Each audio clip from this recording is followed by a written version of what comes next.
Hi guys, I just wanted to apologize for the delay, and I know I kept saying I kept saying I've been trying to upload this, but my computer's been acting up, and I had to go and do some analysis of the show just to make sure I addressed all the plot points that I wanted to. But yeah, this is finally my season one review of Daredevil, the Netflix series. I know it was released on Netflix back in April. I know a lot of people have seen it at this point. I just want to give you my thoughts on it. So, since it's been out for about more than 6 months, I'm just going to give you. The review is going to include some spoilers. So, first off, I just want to say that I think this was a fantastic show. It was incredibly refreshing, considering after seeing so many Marvel Cinematic Universe movies, it just felt like I felt like a part of me was starting to suffer from Marvel movie fatigue, and just watching this series, it just felt fresh to watch the show that was far more grounded, and the stakes were smaller, and also where it was, I guess it just ground. I mean, it was just the fact that he was basically Daredevil was like Marvel's version of Batman in a sense. He's also somebody I found far more relatable to Batman because he wasn't like this rich playboy who had all these special skills, like being an expert in criminology and forensics and all these cool gadgets and all stuff like that. So he's much more relatable. The show was able to maintain a better balance of being dark and gritty, unlike Arrow, especially in its third season where it felt like it became dark and gritty just for the hell of it. And it had just enough. It had the right amount of humor to have just have the right balance. It had just enough humor and dark tone that just worked for the show. It's the best way that I can put it. I felt, and I really like the character of Matt Murdock, especially how he had a no kill code, especially given he was raised Catholic, and it was something that was instilled in him from his father, that even though he was a boxer, he wanted him to have a better life for himself than just trying to make ends meet by doing all these boxing matches, and also tried to teach him not to always fight as his first resort. But it was explained in a later episode that he felt like he had to operate outside the law because because of his heightened senses, which he got from a chemical accident saving an old man from being run over by a truck. It heightened another four senses to the point where he has images appear in his mind, so he's not 100% blind. So he knew about a pedophile that was molesting his daughter, and there was no hard evidence against him, and so basically he had to dress up in in this mask and black clothing, and had to beat the crap out of him in order to get him to leave his own daughter alone. And so he realized that I can't just abide by the law and achieve justice just by legal means and fight for the downtrodden just by legal means. He had to lead this double life as a vigilante just to build up evidence or get circumstantial evidence to maybe even build cases in some of his episodes. And what's interesting about it is that he's even put in this situation again where he's facing off against the Kingpin, who's basically untouchable. He's basically untouchable because he's bought out a law firm. He's bought out the NYPD precinct in Hell's Kitchen. He has a mole. He's paid off somebody at New York Bulletin. So now he's forced to. So now he has to struggle with the fact that can I even abide by my no kill code just to he just has to struggle with the fact am I gonna have to kill this man just to achieve justice and to stop him from bringing down Hell's Kitchen and essentially making it so this crime-ridden place that he can't crime-ridden place.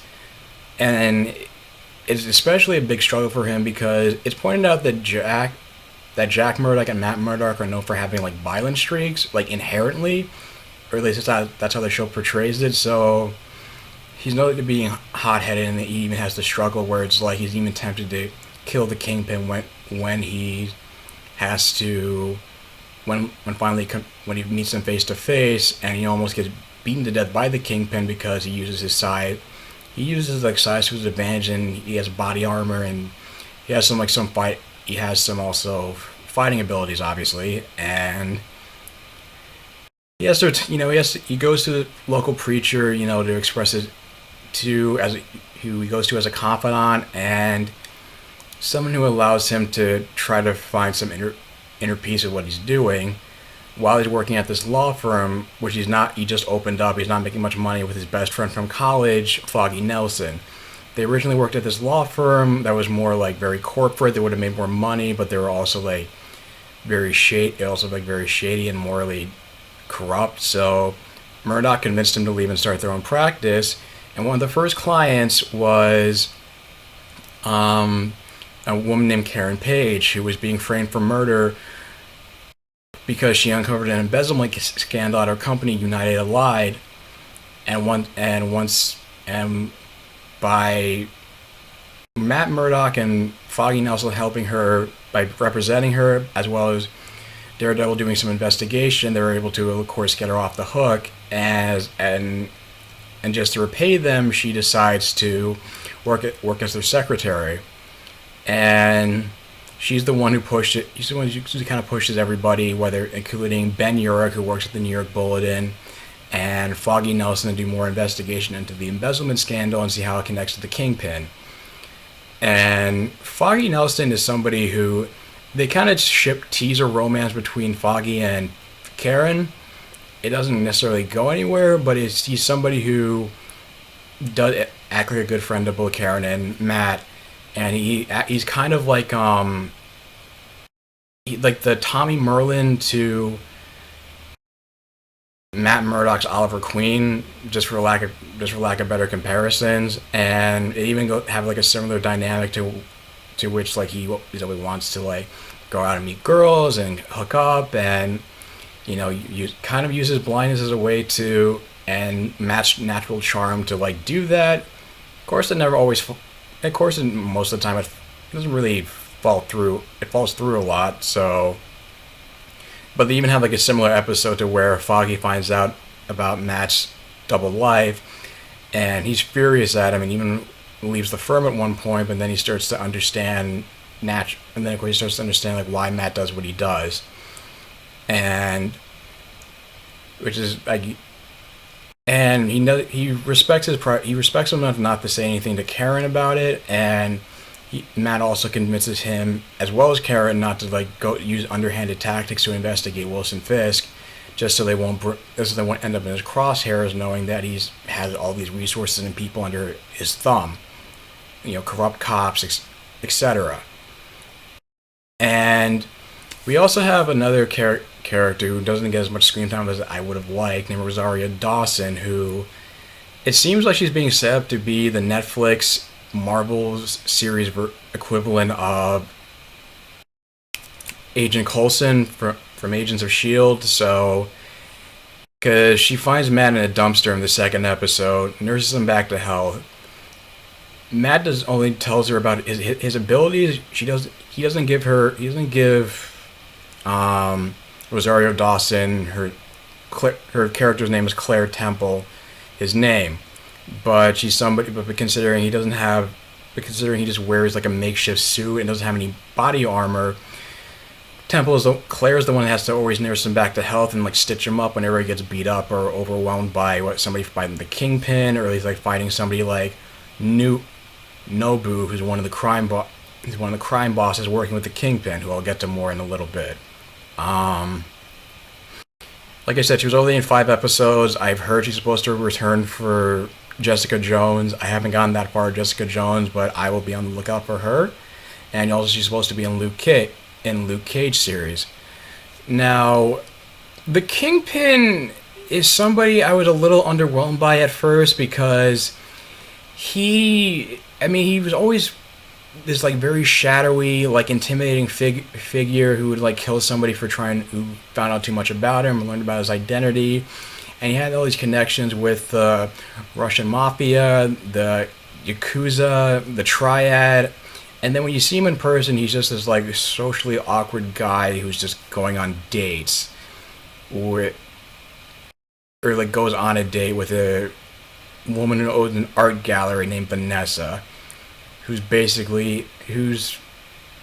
surprisingly supportive of his criminal activity and kind of urges him on, and the one that convinces him to come out of the shadows and go public as a philanthropist in order to further discredit Matt Murdock and company into investigating his criminal activity, just because they only have like circumstantial evidence against Fisk so far. But again, it was a little bit underwhelming. I didn't like the fact. I thought he'd act more like the Kingpin people know from the comic books and other source material, and not. And he felt like a little bit of a pushover with other bosses, like with other crime bosses that you keep telling me, get his shit together, like Gao, who is part of, or I guess like part of the triad, and also he seems to be intimidated by Nobu just because he's somebody who he doesn't want to like eliminate from his inner circle. Like the Russian mafia, he has no problem with, because one of them comes to him confronting him about Daredevil while Wilson Fisk is on a date, and so in retaliation, Wilson Fisk kills him, cuts his head off, sends it back to his brother, who's part of the Russian mafia, and makes it look like Daredevil's responsible for the killings, and then starts a war between Daredevil and the Russian mafia. And then of course he decides to rig bombs around Hell's Kitchen, in which it kills all the Russian mafia places of operation, and kind of gets rid of one crime rival. Nobu, you think he's part of the Yakuza, but then I found out later on that he's actually part of another organization. I think it's implied he's part of the Hand, which is a supervillain organization that consists of mercenaries, assassins, and they're practicing mysticism, which is why they bring some child known as Black Sky over to the States, and he has big plans, and they have big plans for him, and it's why one of Matt Murdock's old mentors, Styx, comes back into his life 20 years after abandoning Matt, because Matt was forming an emotional attachment to him after his father died, and he realized that was going to interfere with his training, so he up and left.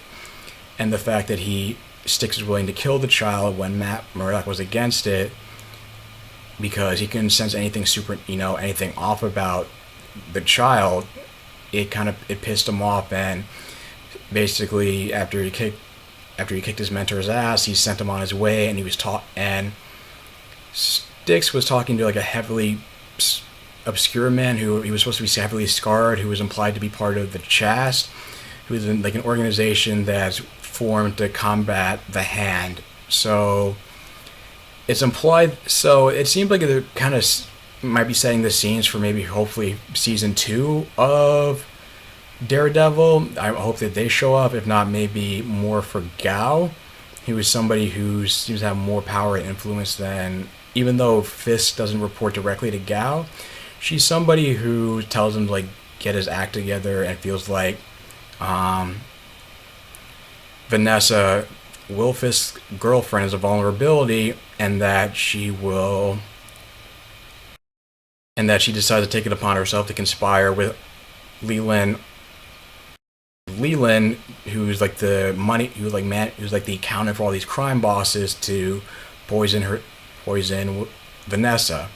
And of course he kills Leland for being involved, but he also had a corrupt cop who knows everything about Fisk's operation and could expose them. And then of course word gets to Matt and Foggy that he's like their last chance to expose Wilson Fisk and his conspiracy.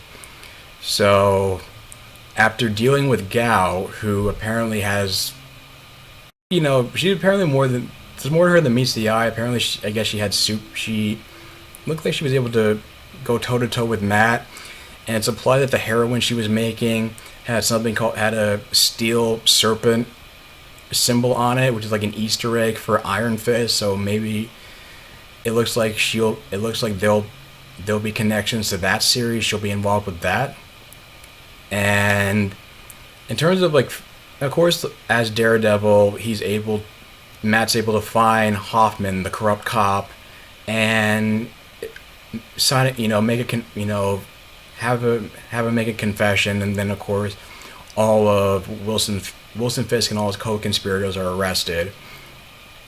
But there is like one last fight to which he dons a new costume to on my right, which everybody keeps saying it looks goofy. I don't really have a problem with it. I think the costume's fun. I think the costume is functional. It looks lightweight, like he says, and it's pretty much like. I mean, I feel like it feels far more understated here than say, I don't know, Captain America's costume in The Avengers or Magneto's costume in X-Men First Class. And it's a cool costume. That's my opinion. I know it's not the popular opinion, but whatever. And so they have one last fight, and I never really understood Fisk's motivation per se about how he kept saying how he felt like his actions. He was just trying to save Hell's Kitchen. He was just trying to save the city. I don't know if it just meant he felt like he had to control crime. He couldn't just stop it, or he just felt like he had to, or whether. But he just basically goes on this like villainous rant where now it just feels like he just doesn't give a shit anymore because he feels like Daredevil's like ruined his plans, and now he just wants to wants to watch the city suffer. But he's eventually imprisoned, and Daredevil gets his moniker, gets his code name by the New York Bulletin, and they feel like they've been able to avenge all the people that have died, including Ben Urich, who Fisk had killed earlier because he and Karen went up to a nursing home, met with Wilson's mother, who suffers from dementia, and tells them about how Wilson Fisk had killed his father because he was abusive towards him and the mother, and they tried to use that against him, but of course they just put them in the crosshairs as viewers, and probably Matt was afraid of. But that's pretty much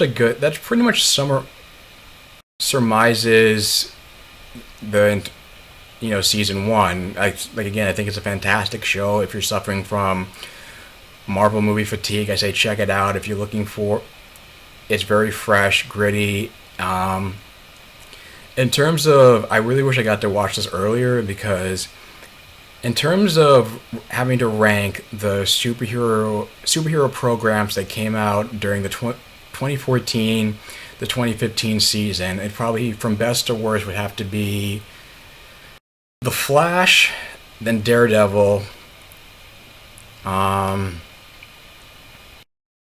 Agents of S.H.I.E.L.D.